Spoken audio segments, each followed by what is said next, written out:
দুর্নীতি দমন কমিশনের অভিযানের বিষয়ে বিস্তারিত জানাতে নোয়াখালী, নওগাঁ ও সিরাজগঞ্জ থেকে যুক্ত হচ্ছেন সহকর্মী মাওলা সুজন, কাজী কামাল হোসেন ও শুভ কুমার ঘোষ। প্রথমেই যাচ্ছি নোয়াখালীতে, সেখানে আছেন সুজন। সুজন, অভিযানের সর্বশেষ তথ্য কি রয়েছে আপনার কাছে, বিস্তারিত জানাবেন। হ্যাঁ ন্যান্সি, আপনি বলছিলেন যে সারা দেশে এলজিডি কার্যালয়ে দুদকের অভিযানের কথা। তো আমি কিন্তু দাঁড়িয়ে আছি নোয়াখালীর কবিরহাট উপজেলার এলজিডি কার্যালয়ের সামনে দাঁড়িয়ে আছি, যেখানে আজ সকাল থেকে দুদক নোয়াখালী জেলা সমন্বিত কার্যালয়ে অভিযান চালিয়েছে। বিভিন্ন অনিয়ম, দুর্নীতি এবং অভিযোগের পরিপ্রেক্ষিতে তারা যে অভিযান চালিয়েছে। আসলে যে চিত্র আমি দেখতে পেয়েছি, এখানে তারা যেসব অভিযোগের কপি তাদের কাছে রয়েছে বা যেসব অনিয়ম বা দুর্নীতির যে তথ্য তাদের কাছে রয়েছে, তারা সেগুলো যাচাই বাছাই করেছেন এবং তারা যেগুলোতে অসঙ্গতি পেয়েছেন সেগুলোর কাগজপত্র তারা নিয়ে গেছেন বলে জানা গেছে। তো আমি এখন এই বিষয়ে কথা বলবো যে কবিরহাট উপজেলা এলজিডি সহকারী প্রকৌশলী তাহমিনা শারমিনের সাথে। আমি তার কাছে জানতে চাইবো যে আসলে যে দুদক যে তদন্ত চালিয়েছে সকাল থেকে নোয়াখালী কবিরহাট উপজেলা এলজিডি কার্যালয়ে কি কি তথ্য প্রমাণ তারা পেয়েছে অনিয়ম এবং দুর্নীতির। আসলে তারা যেসব তথ্য বেসিসে এখানে এসেছেন ওরকম অনিয়ম তারা এখন খুঁজে পান না। কিছু কাগজপত্রে বা ফাইলে অসঙ্গতিপূর্ণ পেয়েছেন, যেগুলো যেমন ধরেন আমাদের যেটা আমরা শুধুমাত্র বাস্তবায়ন কর্মকর্তা হিসেবে আছি উপজেলা, আমাদের সবগুলো ফাইলে থাকে এক্সিএন অফিসে, আমাদের জেলা পর্যায়ে অফিসে।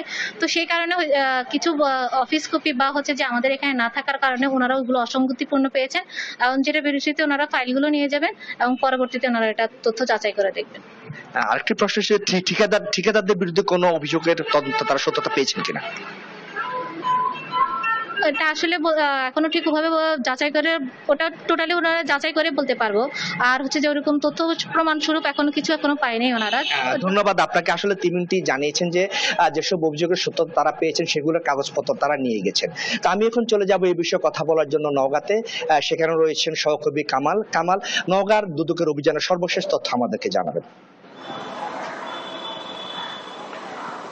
আপনি যেমনটি বলছিলেন একটু আগেই, এখান থেকে দুর্নীতি দমন কমিশন নওগাঁ জেলার সমন্বিত কার্যালয় অভিযান শেষ করে ফিরে গেছেন।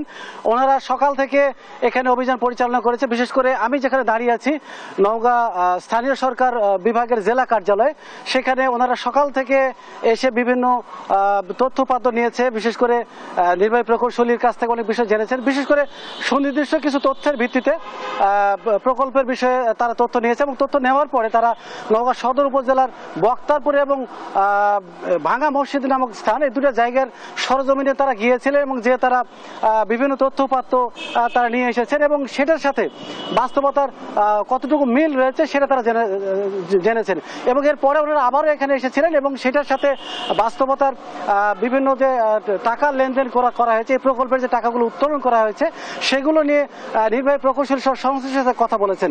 এবং এই মিশন শেষে, মূলত এখানে তদন্ত শেষে যাওয়ার সময় আমাদের সাথে উনি সংক্ষিপ্ত কথা বলেছেন। উনি যেটি জানিয়েছেন যে আসলে সুনির্দিষ্ট তথ্যের ভিত্তিতে ওনাদের একটা বিশেষ টিম এখানে কাজ করছেন এবং এসে যেসব তথ্যপাত্র জানা দরকার ছিল অভিযোগের প্রেক্ষিতে সেগুলো তো জেনেছেন এবং তদন্তের স্বার্থে এই মুহূর্তে তার প্রকাশ করছেন। তবে মোটামুটি এটা নিয়ে আরও তারা তথ্যপাত্র জেনে নিশ্চিত হওয়ার পরে তারা প্রয়োজনীয় ব্যবস্থা নেবেন। তো নওগাঁ স্থানীয় সরকার প্রকৌশল অধিদপ্তর নওগাঁ জেলা কার্যালয় থেকে আমার কাছে এই ছিল সর্বশেষ তথ্য।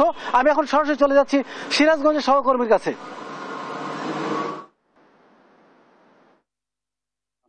কিন্তু এই সেতুর এই স্থানে কিন্তু এর আগে একটা পুরাতন সেতু ছিল। অভিযোগ উঠে পুরাতন যে সেতুটি ছিল সেই সেতুর যে সরঞ্জাম ছিল, রড, ইট থেকে শুরু করে সেই যে সরঞ্জামগুলো ছিল, সেই সরঞ্জামগুলো কিন্তু রাতের আধারে তার বেশিরভাগ অংশে সরিয়ে নেওয়া হয়েছে এবং এর প্রেক্ষিতে কিন্তু মূলত সিরাজগঞ্জে আজকে এই অভিযানটা পরিচালনা করা হচ্ছে। এখানে কিন্তু আপনার সমন্বিত জেলা কার্যালয়ের যে সহকারী পরিচালক আছেন সাধন চন্দ্র মজুমদার, ওনার সূত্রধার, ওনার নেতৃত্বে একটি টিম এখানে এসেছেন। আমরা একটু কথা বলবো। ওনারা কিন্তু এখানে এসে স্থানীয় অনেকের সঙ্গে কথা বলেছেন। আমরা একটু তার সঙ্গে কথা বলবো। এখানে এসে আপনারা কি দেখতে পেলেন? ধন্যবাদ আপনাকে। আমরা দুর্নীতি দমন কমিশন প্রধান কার্যালয় ঢাকার নির্দেশে দুর্নীতি দমন কমিশন সমন্বিত জেলা কার্যালয় পাবনার হতে আমরা একটা টিম এখানে সরজমিনে আসি। সরজমিনে এসে আমি স্থানীয় জিজ্ঞাসাবাদ একটু জানা যায় যে এখানে যে স্ট্যান্ডার্ড ম্যাটেরিয়াল হিসেবে যে রডগুলো ছিল সেই রডগুলো রাতের আধারে সরানো হয়েছে বলে জানায়। তবে আমরা এখন পর্যন্ত এটা সম্পূর্ণভাবে নিশ্চিত করতে পারিনি। তবে সাফাই বাসে আনতে আমরা এটা জানতে পারবো, সত্যতা নির্ধারিত হবে। এই পর্যন্ত আমরা জানতে পারি। ধন্যবাদ আপনাকে। উনি কিন্তু বলছিলেন যে উনি এখানে এসে স্থানীয়দের সঙ্গে কথা বলছেন এবং যাচাই বাছাই করছেন, এখনো নিশ্চিত হতে পারেননি। তবে স্থানীয়দের কাছ থেকে কিন্তু এই ধরনের যে অভিযোগটা উঠেছিল সেই অভিযোগের কিছুটা কিন্তু তথ্য তারা পেয়েছেন। ন্যান্সি, এই ছিল আসলে সিরাজগঞ্জ থেকে আমার কাছে সর্বশেষ।